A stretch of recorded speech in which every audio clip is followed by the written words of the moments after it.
전라남도의 작은 시골 마을. 바람은 따뜻했고 논밭에선 가심은 벼들이 햇살에 반짝이고 있었다. 마을 어귀엔 오래된 기차 선로가 지나가고 그 옆으로는 아무도 다니지 않는 작은 공터가 펼쳐져 있었다. 하지만 그날은 달랐다. 개가 묶여 있어요. 어린 여학생의 비명이 고요한 마을을 찢었다. 이웃 주민들이 하나둘 소리를 듣고 달려나왔고 곧 모두가 입을 틀어막고 선로를 바라봤다. 기차 선로 위 하얀 털이 햇빛에 빛나는 진돗개 한 마리가 철사에 꽁꽁 묶여 있었다. 목에는 녹슨 체인이 감겨 있었고 다리는 묶인 채 떨고 있었다. 개는 울지도 짖지도 않았다. 그저 사람들을 바라보며 조용히 눈물만 흘리고 있었다. 기차 곧 지나간다. 어느 누군가의 외침. 그리고 멀리서 들려오기 시작한 경적 소리. 아, 기차는 확실히 다가오고 있었다. 사람들은 누구 하나 앞으로 나서지 못했다. 기차가 오는 방향은 산비탈을 따라 굽이져 있었고 급커브를 지나면 바로 개가 있는 곳이었다. 시간은 없었다. 저러다 정말 어떻게? 사람들은 다급히 휴대폰을 꺼내 영상을 찍거나 경찰에 전화했지만 누구도 직접 선로 위로 들어가려 하지 않았다. 위험했기 때문이다. 기차는 멈출 수 없다. 여긴 자동 제어가 없는 구간이었고 기관사는 시야 확보가 어려운 코스를 돌고 있었다. 그때였다. 안 돼! 아이 하나가 울면서 사람들 사이를 뚫고 달려 나왔다. 초등학교 3학년쯤 되어 보이는 소년. 이름은 서준이었다. 키가 작고 마른 몸에 약간 큰 듯한 셔츠를 입고 있었다. 사람들은 놀라 소리를 질렀다. 얘야, 위험해! 안 돼! 하지만 아이는 멈추지 않았다. 눈물로 가득한 얼굴, 그리고 떨리는 손으로 가방을 벗고 땅을 짚으며 기찻길을 향해 뛰었다. 그의 눈에는 오직 진돗개만이 보였다. 진돗개는 아이를 보며 꼬리를 살짝 흔들었다. 마치 알고 있었다는 듯이. 철사에 손을 대자 아이의 손에 상처가 났다. 피가 흘렀다. 그러나 아이는 아랑곳하지 않았다. 기차 소리는 더욱 커졌고 땅이 진동하기 시작했다. 서준아, 그만둬! 주민들은 비명을 질렀다. 그 순간 믿을 수 없는 일이 벌어졌다. 진돗개의 목줄 끝에 무언가 반짝였다. 작은 메달이었다. 거기엔 다소 낡은 글씨가 새겨져 있었다. 구해줘. 난 단순한 개가 아니야. 아이의 눈이 휘둥그레졌다. 그리고 기차의 그림자가 선로 커브 너머로 어렴풋이 드러나기 시작했다. 아이는 마지막 힘을 다해 철사를 뜯어냈다. 진돗개는 곧장 아이를 향해 몸을 던지며 쓰러뜨렸고 바로 그 순간 기차가 휘몰아치듯 지나갔다. 사람들은 모두 숨을 죽였다. 몇 초 뒤 기차가 지나가고 먼지가 가라앉자 모두는 말없이 그 자리를 바라봤다. 그리고 먼지 속에서 조심스럽게 몸을 일으키는 두 실루엣, 아이, 그리고 진돗개. 그 순간 마을 사람들 모두가 울기 시작했다. 하지만 이것은 단지 시작에 불과했다. 서준은 모르는 일이었다. 그 진돗개가 단순한 유기견이 아니며 그 메달에 숨겨진 비밀이 앞으로 모으는 것을 뒤바꾸리란 걸. 괜찮아, 서준아. 다 끝났어. 서준의 어머니가 달려와 아이를 끌어안았다. 진돗개는 조용히 아이 옆에 앉아 묵묵히 사람들을 바라보았다. 아무도 다가오지 못했다. 그 눈빛은 이상하리만큼 깊고 맑았다. 이름이 뭐지? 한 어르신이 개의 목에 걸린 메달을 들여다보았다. 낡았지만 확실하게 새겨진 글씨. 구해줘. 난 단순한 개가 아니야. 그 밑에 더 작은 글씨도 있었다.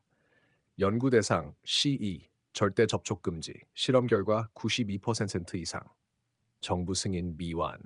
순간 마을 사람들은 어리둥절해졌다. 이게 무슨 뜻이야? 실험? 무슨 정부? 그때 아이는 손에 들고 있던 메달 뒷면을 살폈다. 작은 홈이 있었고 마치 열쇠처럼 돌아가는 구조였다. 서준은 천천히 그것을 돌려 열었다. 딸깍. 안쪽에는 작은 칩 같은 것이 붙어 있었고 종이 쪽지가 하나 접혀 있었다. 손이 떨리는 가운데 종이를 펼치자 거기엔 다음과 같은 문장이 적혀 있었다. 이 개를 구하는 자 곧 진실을 마주하게 될 것이다. 서준은 진돗개를 바라보았다. 그 순간 믿을 수 없는 일이 벌어졌다. 진돗개가 천천히 앞으로 걸어 나갔다. 그 걸음은 보통 개와 달랐다. 무언가 이해하고 있는 듯한 사람 같은 느낌이었다. 개는 서준 옆에 앉더니 메달을 혀로 가볍게 핥았다. 그리고 갑자기 고마워, 서준아. 분명히 들렸다. 작은 속삭임이었지만 너무나 분명하게 개의 입에서 나온 말이었다. 모두가 충격에 휩싸였다. 말했어. 지금 개가 말했어. 이럴 수가 설마 장난인가? 사람들은 웅성이었지만 진돗개는 다시 조용히 고개를 숙이고 있었다. 그날 저녁 경찰과 구조팀 그리고 이름 모를 검은 정장의 남성들이 마을에 도착했다. 사람들은 감시하듯 인터뷰를 받고 진돗개는 강제로 끌려가려 했다. 그러나 이 개는 어디로도 가지 않아. 내가 구했어요. 그리고 이 아이가 내 보호자야. 아이의 단호한 외침에 모두가 멈췄다. 그 말은 진돗개가 직접 했다. 정적. 검은 정장의 한 남자가 고개를 숙이며 말했다. 확실히 C12는 선택했다. 아이가 주인이면 우리도 손 쓸 수 없습니다. 무슨 뜻이에요? C12가 뭔데요? 그건 우리가 아직 완전히 이해하지 못한 존재입니다. 그날 밤 서준의 집은 텅 빈 마을 골목에서도 유일하게 불이 켜져 있었다. 어머니는 혼란스러웠지만 아이 곁을 떠나지 않았다. 진돗개는 조용히 이불 옆에 누워 있었고 서준은 자면서도 손끝으로 개의 털을 만지작거렸다. 그리고 진돗개는 눈을 감지 못했다.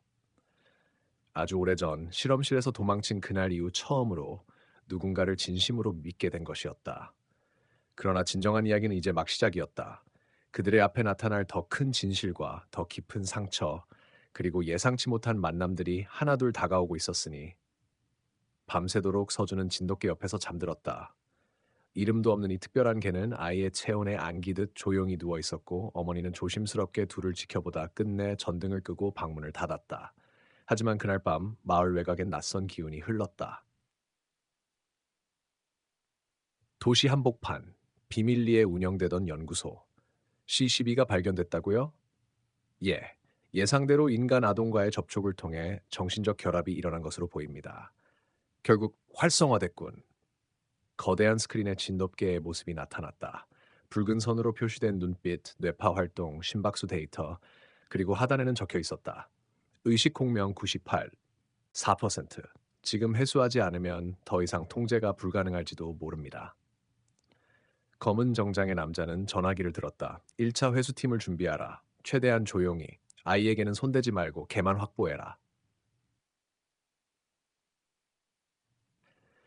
다음 날 아침 서준은 진돗개에게 이름을 붙여주었다. 앞으로 너는 하루야. 하루 만에 내 마음을 바꿨고 하루 만에 내 삶을 구했으니까. 진돗개는 조용히 꼬리를 흔들었다. 짧게 멍하고 짖은 후 아이의 손등을 핥았다. 서준은 학교에 가지 않았다. 어머니 역시 직장에 출근하지 않았다. 무언가 이상한 기운을 모두 느끼고 있었다. 창밖으로는 검은 승합차 한 대가 천천히 지나가고 있었고 마을 어귀에는 낯선 사람들이 서성이고 있었다. 그날 오후 마을에는 이상한 전단지가 붙기 시작했다. 실종된 실험견을 찾습니다. 보신 분은 연락 바랍니다. 그 밑에 적힌 문구 접촉 위험, 절대 접근 금지. 사진 속 강아지는 하루였다. 사람들은 웅성거리기 시작했다. 불안은 삽시간에 번졌고 서준의 집 주변에는 수상한 기척이 느껴졌다. 그날 밤 무언가 창밖에서 딸깍 소리를 냈다. 어머니가 창을 열려 하자 하루가 갑자기 으 하며 소리를 내더니 창가로 달려가 몸으로 가로막았다. 그 눈빛은 경고 같았다. 서준은 깜짝 놀라 창문을 닫고 커튼을 쳤다. 그리고 말했다. 하루야, 무슨 일이야? 누가 온 거야? 그러자 진돗개는 천천히 입을 열었다. 목소리는 낮고 조용했지만 어두운 방 안에서 맑게 울렸다. 우릴 데려가려 해. 하지만 아직 말할 수 없어. 네가 준비될 때까지. 서준은 고개를 끄덕였다. 어린 마음이지만 이미 직감으로 알고 있었다. 하루는 특별한 존재이며 이제 자신이 지켜야 할 가족이라는 것을. 그 시각 마을 외곽 숲속의 어두운 천막 안. 회수 실패입니다. 개가 예상보다 빠르게 적응했고 아동과 완전한 신뢰를 형성했습니다. 검은 정장의 남자는 입술을 깨물었다. 우린 늦었다. B타입 계획을 실행해. 정말 그 방법밖에 없습니까? B타입은 아이에게 직접적인 영향을 줄 수 있습니다. 필요한 건 진실이 아니라 결과다. 그의 눈빛은 차가웠다. 그리고 한 장의 사진이 테이블 위에 놓였다. 서준의 얼굴이었다. 무슨 일이 있어야. 하지만 그 모든 위협 속에서도 아이의 방은 따뜻했다. 서준은 조용히 하루의 귀 옆에 속삭였다. 무슨 일이 있어도 너는 내 친구야. 우리가 함께라면 아무것도 무섭지 않아. 진돗개의 눈빛이 잠시 흔들렸다. 그리고 그 순간 하루의 기억 속에 희미하게 잊혀졌던 장면이 떠올랐다. 흰 실험복을 입은 소녀. 그녀는 울면서 말했다. 도망쳐 하루야. 사람들은 널 이해 못해. 하지만 언젠가 어떤 아이가 널 진짜 가족으로 받아줄 거야. 그 소녀의 얼굴은 점점 더 서준과 닮아 있었다. 밤은 조용했지만 하루의 머릿속은 혼란스러웠다. 서준 옆에 누운 채 잠들지 못한 하루는 눈을 감은 채 점점 또렷해지는 하나의 장면에 집중했다. 작은 실험실, 흰 벽, 불빛 아래 어린 소녀가 떨리는 손으로 자신의 손목에 묶인 팔찌를 풀고 있었다. 그리고 떨리는 목소리로 말했다. 이제 넌 자유야. 하루야, 너는 그냥 개가 아니야. 넌 감정을 느끼고 사랑할 수 있는 존재야. 하루는 그 말을 이해하지 못했지만 그녀의 눈에서 흐르던 눈물을 기억다. 그때 문이 열리며 실험복을 입은 어른들이 들어왔다. 소녀는 등을 돌려 하루를 가리며 외쳤다. 이 아이는 실험체가 아니야. 이건 잘못됐어요. 그 장면이 떠오르자 하루는 갑자기 눈을 떴다. 서준은 조용히 자고 있었고 방 안은 평온했다. 하지만 하루의 가슴속은 요동치고 있었다. 그 소녀는 누구였을까? 왜 그녀의 얼굴은 자꾸 서준과 겹쳐 보이는 걸까? 밤 안은 평온했다. 다음 날 아침 어머니가 다급하게 문을 열었다. 서준아, 뉴스 봐봐. 텔레비전 화면에는 이런 자막이 흐르고 있었다. 실험체 유기 의혹, 연구소 정부 승인 없이 동물 실험. C12 프로젝트, 진돗개에게 인간 감정 이식 시도? 화면 속엔 흐릿하지만 확실히 하루의 모습이 있었다. 기차 선로에서 울고 있던 영상, 구조되는 장면, 그리고 서준이 달려가는 모습까지 전부였다. 이건 누가 찍은 거지? 어머니가 경악하며 말했다. 그 아이는 감시당하고 있었던 거야. 같은 시각 연구소 폐쇄 이후 잠적했던 소녀가 한 공공도서관에 앉아 있었다. 이미 10대 후반이 된 그녀의 눈빛은 예전보다 훨씬 단단해졌지만 TV 화면을 본 순간 그녀의 손에서 컵이 떨어졌다. 하루. 그녀는 조용히 일어섰다. 긴 머리를 묶고 가방을 들고 어디론가 향했다. 그녀의 손목엔 여전히 희미한 자국이 남아 있었다. 팔찌가 있었던 자리. 마을에는 이상한 낌새가 돌고 있었다. 검은 승합차가 다시 나타났고 이웃들은 조심스레 서준네 집을 피하기 시작했다. 누군가 전단지를 보았고 누군가는 익숙한 뉴스 얼굴을 알아보았다. 서준은 하루를 숨기기 위해 방 한쪽에 비밀 공간을 만들었다. 옷장을 옮기고 오래된 커튼을 걸고 베개를 여러 개 겹쳐 조용한 작은 은신처를 만들었다. 하루는 서준에게 속삭였다. 누군가 우리를 도우러 오고 있어. 난 기억이 나. 그 아이가 다시 나타날 거야. 아이? 누구? 과거에 나를 풀어준 아이. 넌 그녀와 닮았어. 눈빛이 서준은 웃으며 하루의 머리를 쓰다듬었다. 그럼 우리가 다시 만나게 될까? 하루는 조용히 고개를 끄덕였다. 그리고 그 순간 현관문이 울렸다. 쿵, 쿵, 쿵. 어머니는 조용히 아이를 등 뒤로 감쌌고 문을 열었다. 거기엔 경찰복을 입은 남자와 그 옆에 서 있는 소녀가 있었다. 그녀는 한 걸음 앞으로 나와 말했다. 안녕하세요. 제 이름은 이다현이에요. 이 개. 하루는 제가 과거에 보살핀 아이입니다. 그리고 그 말이 끝나자마자 하루는 은신처에서 뛰쳐나왔다. 그는 잠시 주춤하다가 그녀에게 달려갔다. 서준은 놀란 눈으로 바라보았다. 진돗개의 꼬리는 맹렬히 흔들리고 있었다. 그 순간 조용한 복도에 진동처럼 퍼지는 감정이 있었다. 그리움, 믿음, 재회, 그리고 위험. 그들의 뒤쪽에서 멀리 정원 끝에 누군가 숨어 있는 그림자가 나타났다. 현관 앞 하루는 조심스럽게 다연의 손에 코를 가져다 댔다. 그녀의 손끝이 떨렸지만 입술에는 미소가 피어났다. 그래, 기억하고 있구나. 나야, 하루. 서준은 의아한 눈빛으로 두 사람을 바라보았다. 누나, 하루랑 무슨 사이예요? 다연은 조용히 안으로 들어오며 말했다. 이 아이는 내가 몰래 키우던 실험체였어. 정부의 비밀 프로젝트에서 태어난 아이. 모두가 침묵에 잠겼다. 어머니는 다연을 경계하면서도 질문을 던졌다. 그게 무슨 말씀이죠? 실험체요? 과거, 연구소, 6년 전. 다연은 연구소 박사의 딸이었다. 어릴 때부터 아버지가 하는 동물 실험을 보며 자랐다. 어느 날 실험실에 특이한 강아지가 들어왔다. 시시 정서전이 실험체. 그 진돗개는 감정을 이해하고 명확히 반응했다. 사람이 우는 모습을 보면 따라 울었고 누군가 안아주면 얌전히 기대었다. 다현은 매일 같이 그 아이를 찾아갔다. 몰래 음식을 주고 노래를 불러줬다. 그 이름이 하루였다. 너는 감정을 가진 아이야. 그냥 실험 동물이 아니야. 그리고 어느 날 연구소가 폐쇄된다는 소식을 들은 다현은 모든 위험을 무릅쓰고 하루를 풀어주고 탈출시켰다. 하지만 혼자서 도망친 하루는 실험용 발신기를 끊지 못했고 결국 누군가 다시 그를 찾아냈다. 그래서 너를 다시 볼 수 있을 거라고는 생각 못했어. 그런데 그 순간 TV에 너랑 서준이가 나온 거야. 눈물이 나더라. 다현은 서준을 바라보며 덧붙였다. 너도 대단한 아이야. 사람들이 보는 앞에서 선로로 뛰어들다니 위험했을 텐데. 서준은 고개를 숙였다. 무서웠어요. 하지만 하루가 날 쳐다보고 있었어요. 날 믿고 있는 눈이었어요. 그때 창밖에서 조용히 들리는 타이어 소리. 서준의 어머니가 살며시 커튼을 젖혔다. 검은 승합차. 그리고 그 옆 차에서 내리는 두 사람. 선글라스를 쓴 남자들이었다. 다현이 바로 반응했다. 그들이다. 실험팀의 잔류 인원, 정부는 아닌데 민간 쪽에서 계약을 맡은 사람들이야. 우릴 찾아온 거예요? 응. 하루를 다시 데려가려 할 거야. 그리고 이번엔 그냥 끝나지 않을 거야. 다현은 빠르게 가방을 열었다. 안에서 나온 건 작은 GPS 교란기, 그리고 정체불명의 카드키. 나는 이 모든 걸 증거로 모아왔어. 언론에 터뜨릴 계획이었는데 그 전에 하루를 지키는 게 먼저야. 어떻게 해요? 도망가야 해요? 서준이 물었다. 하루는 그들 사이를 왔다 갔다 하며 낮게 으르렁거렸다. 이 집은 더 이상 안전하지 않아. 하지만 산 위에 폐교된 수령관이 있어. 아무도 안 가는 곳이야. 거기서 하루의 신호를 끊고 진실을 세상에 알릴 방법을 찾자. 짐을 싸고 한밤중 서준 어머니, 다연, 그리고 하루는 조용히 뒤문으로 빠져나왔다. 하루는 마지막으로 집을 돌아봤다. 언제나 따뜻했던 작은 방, 은신처, 창문에서 내리던 햇살, 모든 게 순식간에 멀어져 갔다. 그리고 마당 저편에서 검은 그림자가 한 무손의 무전기를 들고 있었다. 이동 시작, 대상 확인, 대상 확인, CCE는 아이와 함께 있다.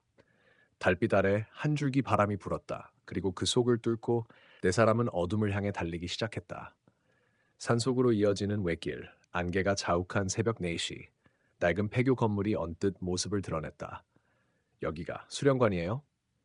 서준은 바위 틈에 숨겨진 철문을 보고 숨을 삼켰다.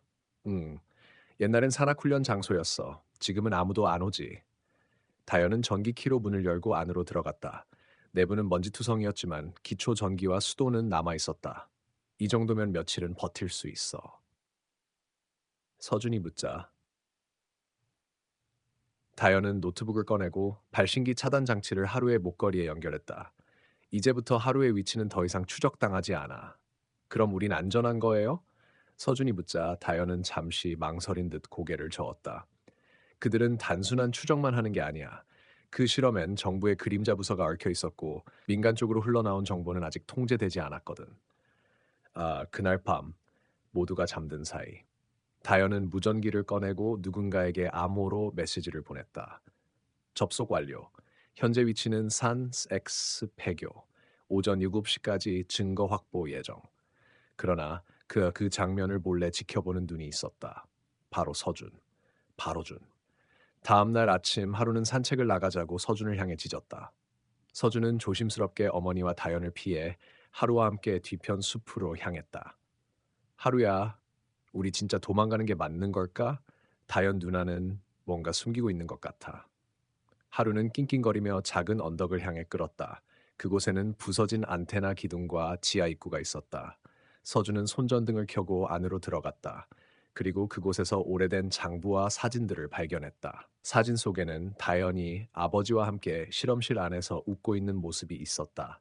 그리고 하루가 실험대 위에 묶여 있었다. 이건 뭐지? 그 순간 뒤에서 들리는 발소리. 서준아, 너 여기서 뭐 하는 거니? 다혜연이었다. 표정은 평소와 같았지만 눈빛이 서늘했다. 이건 진짜예요? 누나도 하루를 실험하던 사람이었어요? 그땐 나도 몰랐어. 아빠를 믿었으니까. 하지만 그 진실을 안 순간부터 난 하루를 구하기로 결심했어. 그리고 지금도 마찬가지야. 근데 왜? 어젯밤 무전기를 사용했어요? 누구에게 말한 거예요? 다현은 깊이 숨을 들이쉬고 고개를 떨구었다. 내 동생이야. 연구소에서 탈출하지 못한 아이. 그 아이를 살리기 위해선 하루의 데이터가 필요하대. 날 믿어줘. 서준아, 널 배신하려는 건 아니야. 그 순간 밖에서 폭발음. 엄마. 서준이 뛰쳐나가자 어머니가 울먹이며 그를 끌어안았다. 그들이 왔어. 벌써 여길 찾았어. 검은 복장의 무리들이 폐교 주변을 포위하고 있었다. 그들은 다연의 무전 신호를 추적해 예상보다 이르게 도착했다. 하루는 뒷문 쪽으로 짖으며 몸을 낮췄다. 하루가 길을 아는 것 같아. 서준은 어머니와 다연을 향해 외쳤다. 지하로. 저쪽이에요. 아, 그들은 폐허가 된 지하 탈출구를 통해 숲속 깊은 계곡 쪽으로 빠져나갔다. 뒤에서는 총성이 울리고 폐교는 연기로 뒤덮였다. 숨이 턱까지 차오른 채 서준은 뛰며 되뇌었다. 이건 단순한 실험이 아니야. 하루는 누군가의 무기였고 지구군가의 희망이야. 어느덧 멀어지는 폐교, 불길 속에서 한 인물이 모습을 드러냈다. 시스라 탈출 완료. 아이 동반. 다연, 역시 널 믿으면 안 됐군. 그는 무전기에 대고 말했다. 2단계 작전 개시, 모든 기록 제거 후 아이 포획 우선. 차가운 계곡 물속을 허우적거리며 탈출한 세 사람과 하루, 숨을 돌릴 틈도 없이 깊은 숲속으로 발걸음을 옮겼다. 여긴 예전에 아빠가 연구하다가 폐기된 기지 근처야. 지도에 없는 장소지. 다현은 마지막 남은 지도 한 귀퉁이를 가리켰다. 다현은 그들은 한참을 걸은 끝에 이끼 낀 철문을 발견했다. 잠깐만, 뭔가 이상해. 다현이 조심스럽게 손바닥을 대자 인식기가 작동했다. 딕, 접속 권한 확인됨 DHN2. 문이 열렸다. 그들은 조심스럽게 안으로 들어갔다. 내부는 예상보다 깨끗했다. 정전된 상태지만 자가 발전 시스템이 작동하고 있었고 중앙 통제실엔 여전히 기계가 웅웅거렸다. 그리고 벽면 가득 붙은 사진들, 아이들, 동물들, 각종 실험 데이터. 이건 서준이 떨리는 손으로 벽에 붙은 한 장의 사진을 떼어냈다. 사진 속엔 어릴 적 자신의 모습과 함께 하루가 있었다. 말도 안 돼. 이건 내가 4살 때야. 왜 내가 여기 있어? 다현은 입술을 꾹 다물더니 마침내 말했다. 서준아, 넌 실은 시시리 프로젝트의 마지막 장서. 변수.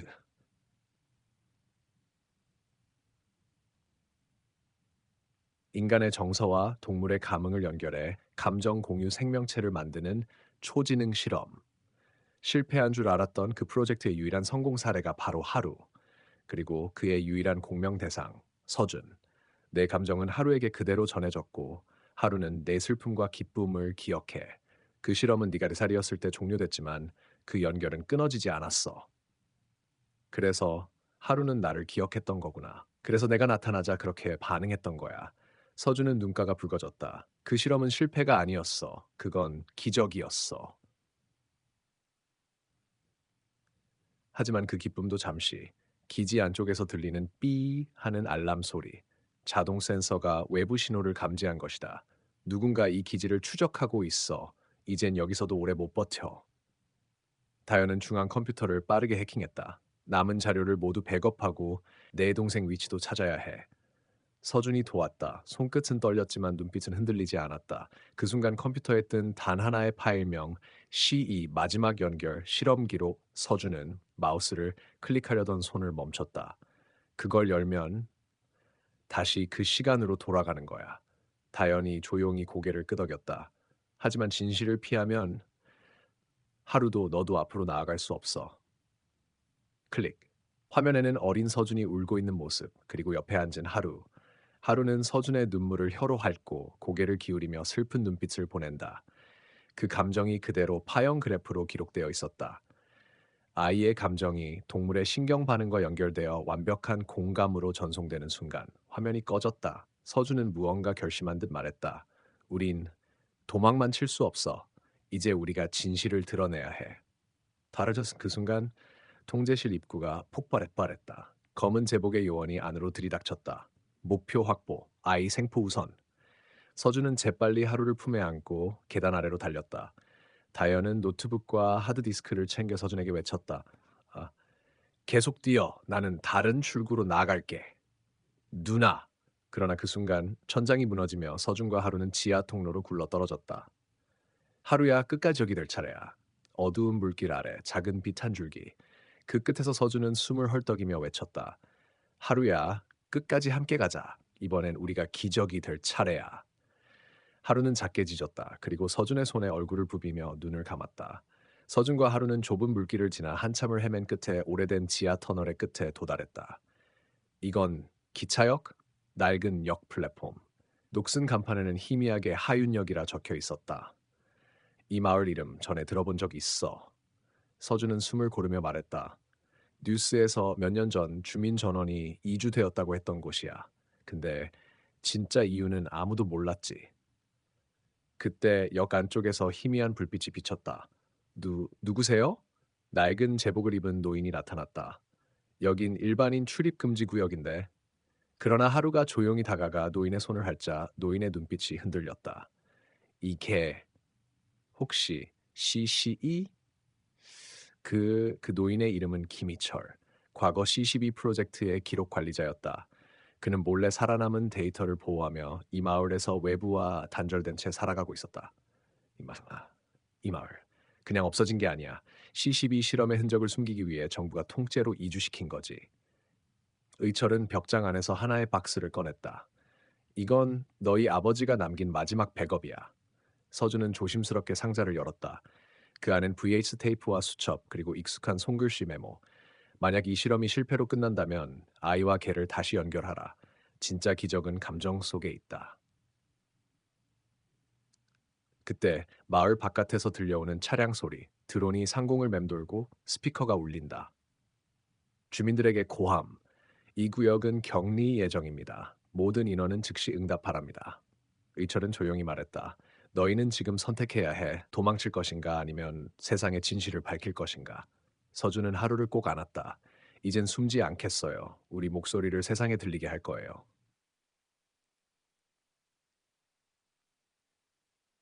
이철은 역 뒤편 비밀 통로를 안내했다. 이 터널은 예전에 긴급 피난용으로 쓰이던 철로야. 지금은 CCTV도 없지. 이 길 끝에 나면 외부 인터넷 망량과 연결되는 통신탑이 있어. 터널 안 그들은 마지막 박스 안에 영상 자료를 확인했다. 그 속엔 어린 시절 서준과 하루가 웃으며 뛰노는 모습. 기록 속 과학자들이 한마디 덧붙였다. 이게는 단순한 실험체가 아닙니다. 이 아이와 연결된 진짜 생명입니다. 그 감정 공유는 우리가 생각한 기술보다 훨씬 인간적입니다. 눈물이 흐르는 서준의 뺨을 하루가 조용히 핥았다. 이제 끝까지 가자. 모두가 진실을 마주할 수 있도록. 의철은 그들을 바라보며 고개를 끄덕였다. 기억하거라. 너희는 실패한 실험이 아니라 희망의 증거다. 터널 끝. 무거운 철문이 열리자 햇살이 비쳤다. 다시 세상으로 나가는 길. 하지만 그 앞엔 더 큰 싸움이 기다리고 있었다. 서준과 하루 그리고 의철은 터널을 빠져나와 외딴 언덕 위 통신탑에 도착했다. 여기서 전 세계에 보내자. 아빠의 기록, CCB의 진실, 더는 감추지 않겠어. 의철이 오래된 노트북을 꺼내 연결했다. 이건 정부가 쓰던 암호망 우회 코드야. 내 아버지가 죽기 전 남긴 마지막 열쇠지. 서준은 떨리는 손으로 업로드 버튼을 눌렀다. 파일 전송 1%, 7%, 15%. 그때 퍽퍽퍽퍽퍽퍽 헬리콥터의 프로펠러 소리. 검은 제복을 입은 요원들 수십 명이 언덕을 포위했다. 멈춰. 즉시 송신을 중지하라. 총구가 겨눠졌고 스피커가 울렸다. 전송을 중단하지 않으면 무력을 사용할 것이다. 하루가 갑자기 앞으로 나섰다. 진돗개가 사람들 앞에 포효처럼 울부짖었다. 단단하고 뜨겁게. 그리고 놀라운 일이 일어났다. 전송 중이던 파일에서 자동 재생된 영상. 서준의 아버지가 화면 속에서 말했다. 이 기록이 세상에 닿는다면 나는 이 세상의 변화를 믿는다.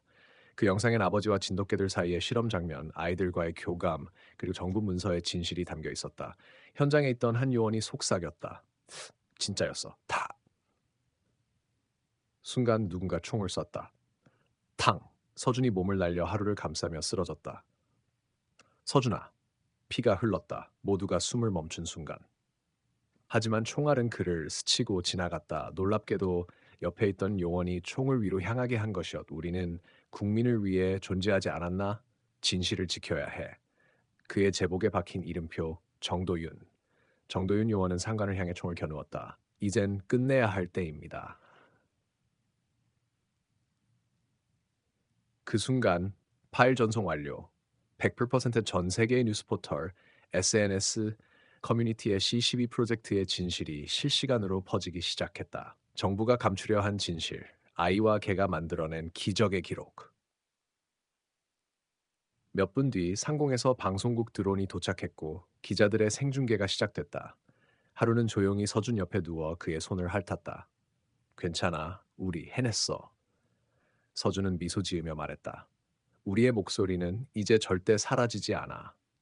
단순한 감동이 아니라 그날 저녁 뉴스는 전 세계로 퍼졌다. 기차 선로에 묶였던 한 마리의 진돗개, 그리고 그 개를 구한 아이. 단순한 감동이 아니라 숨겨진 거대한 진실의 시작이었다. 그날 밤 세계 각국의 뉴스에선 한국 시골 마을에서 벌어진 놀라운 이야기를 실시간으로 전했다. 진돗개 하루, 그리고 한 소년 서준. 그들이 세상에 드러낸 건 단순한 실험의 실패가 아니라 인간과 동물 사이의 감정, 그리고 생명의 존엄이었다. 서준은 병원에서 눈을 떴다. 흰 천장이 흐릿하게 보였다. 서준아. 서준의 어머니가 그의 손을 꼭 잡았다. 그녀의 눈가엔 눈물이 맺혀 있었다. 정말 자랑스럽구나. 그 옆엔 하루가 조용히 앉아 있었다. 서준은 미소 지으며 말했다. 우린 같이 해냈어요. 며칠 후 청와대 앞 광장. 서준은 하루와 함께 수많은 시민들 앞에 섰다. 기자, 정치인, 아이들, 어르신들까지 모두가 박수를 보냈다. 그 자리에서 대통령이 연설을 했다.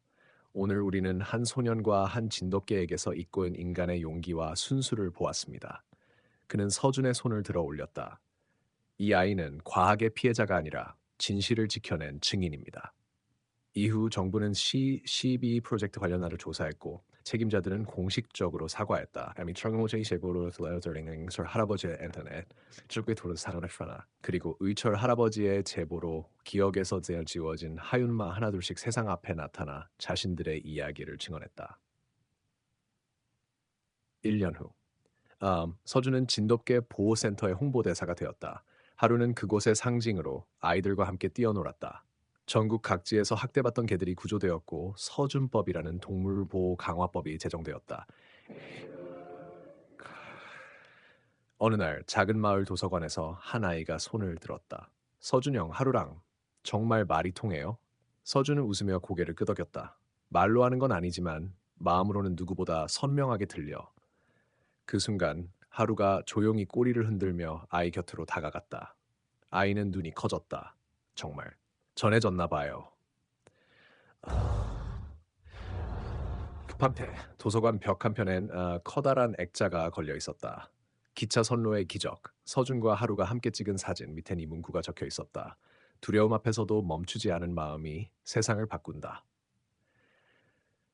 햇살이 비치는 들판. 서준과 하루는 천천히 걸었다. 언제나처럼 나란히. 이젠 그 누구도 이 진돗개를 실험체라고 부르지 않았다. 그는 하루였다. 그리고 가족이었다.